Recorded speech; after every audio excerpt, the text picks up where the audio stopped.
Chablais. Prévention, alimentation, optique. Tout s'explique sur Radio Chablais. La rubrique immobilière avec Pascal Rable de Blue Immobilier SA. Vente, gérance et mise en valeur de votre bien immobilier.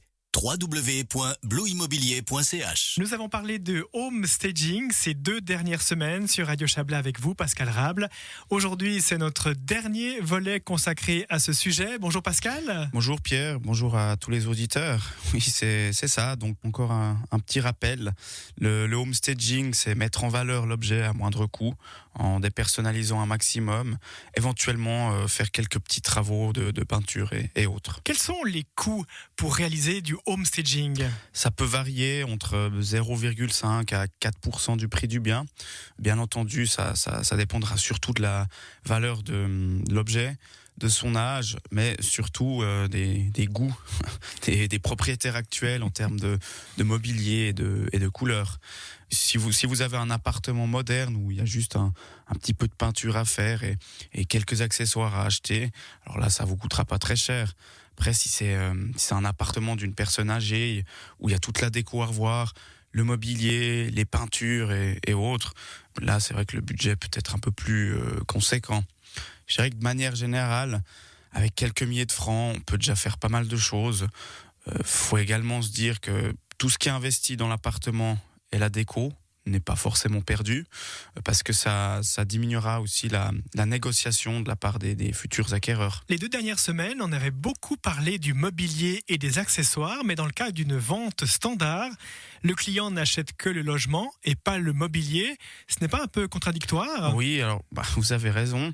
C'est vrai que dans la majorité des cas, seul le bien immobilier est vendu et il doit être libéré justement donc de tous ces meubles lors de la prise de possession des futurs acquéreurs.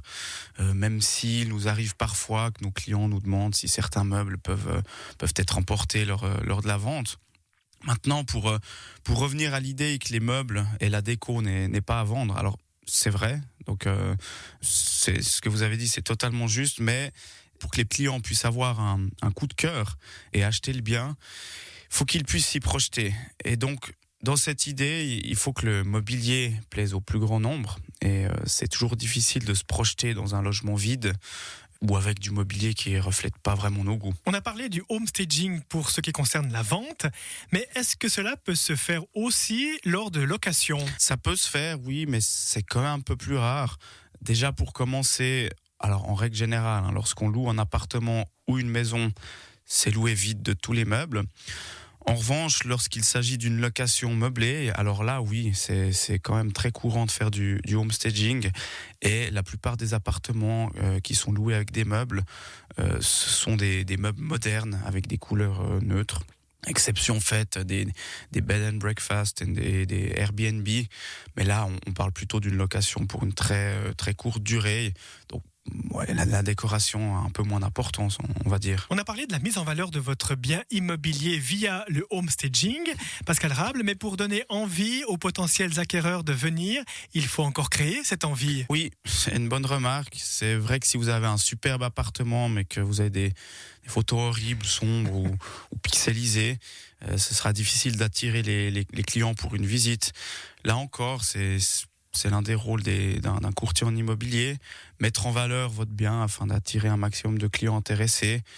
Cela se fait par exemple avec des belles photos professionnelles, un service virtuel 360, des photos aériennes, etc. Dans un autre domaine, le home staging, est-ce que l'on peut l'appliquer aussi pour des biens commerciaux? Alors, pas vraiment. Si vous peinez à vendre ou louer un local commercial, ce serait plutôt un travail de restructuration qu'il faudrait faire.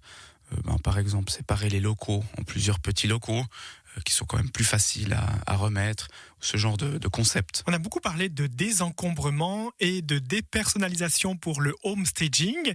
Qu'en est-il de l'aménagement des pièces? En fait, quand un client visite un appartement ou une maison, il faudrait que chaque pièce ait son utilité. Est-ce que cette pièce est un bureau? Est-ce que c'est une chambre? Ou est-ce que c'est la cuisine ou le salon? Alors des fois, dans certains logements, ça peut paraître un peu flou. Et là encore, le futur acquéreur ne peut pas se projeter facilement. Donc l'aménagement des meubles est aussi parfois à revoir. l'orientation des canapés. Voilà, des fois ils sont mis au centre d'une pièce, ce qui a souvent pour effet de casser net les volumes. Il faudrait quand même privilégier le fait de les coller contre les murs afin de maximiser justement les espaces. C'est vrai que vous seriez étonné, mais le simple fait de changer l'emplacement de certains meubles, des fois, ça donne l'impression de vivre dans une nouvelle pièce plus volumineuse et même plus lumineuse. Pascal Rable, est-ce que le home staging est déductible des impôts ? Dans une certaine mesure. Lorsque vous refaites des travaux de peinture, des rénovations de salle de bain, de cuisine, ou que vous changez les matériaux, par exemple si vous changez les sols pour y mettre du PVC ou ce genre de choses, alors là oui, on pourrait le déduire parce que ce sont des investissements immobiliers. Maintenant, pour ce qui concerne l'investissement mobilier, donc l'ameublement, alors là, non, malheureusement, ce ne sera pas déductible, mais voilà, je le répète, il faut le voir quand même comme un investissement, parce que tout ce que vous achetez, déjà vous pouvez le garder, et après de nouveau, comme je l'expliquais tout à l'heure, vous faites des dépenses, mais c'est récupérable sur le prix de vente vis-à-vis des négociations. Donc imaginons que vous avez un objet à 1 million, mais que voilà, il y a plein de petites choses qui ne vont pas. Vous avez un acheteur, il vous fait une offre à 950 000.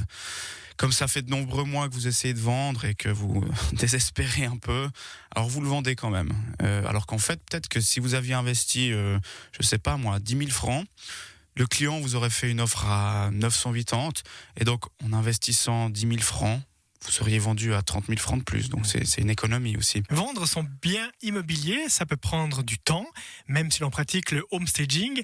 Quel est le délai standard d'une vente immobilière ? Alors pour une vente standard, on parle d'une maison ou d'un appartement. En général, nous, on réalise nos ventes dans un délai entre 2 et 5 mois maximum. Au-delà, c'est qu'il y a un souci à quelque part et qu'il faudrait changer quelque chose. Alors ça pourrait être par exemple par l'application du home staging. Est-ce que vous auriez un dernier conseil, Pascal Rable, à donner aux auditeurs qui nous écoutent ? Oui, lorsque vous souhaitez vendre, considérez que c'est plus votre appartement ou votre maison et vraiment essayez de prendre du recul, même si c'est pas forcément évident. Si vous avez de la peine, vous pouvez aussi questionner votre entourage afin de savoir ce qu'ils pensent de votre décoration, de vos meubles, de l'aménagement des pièces, etc.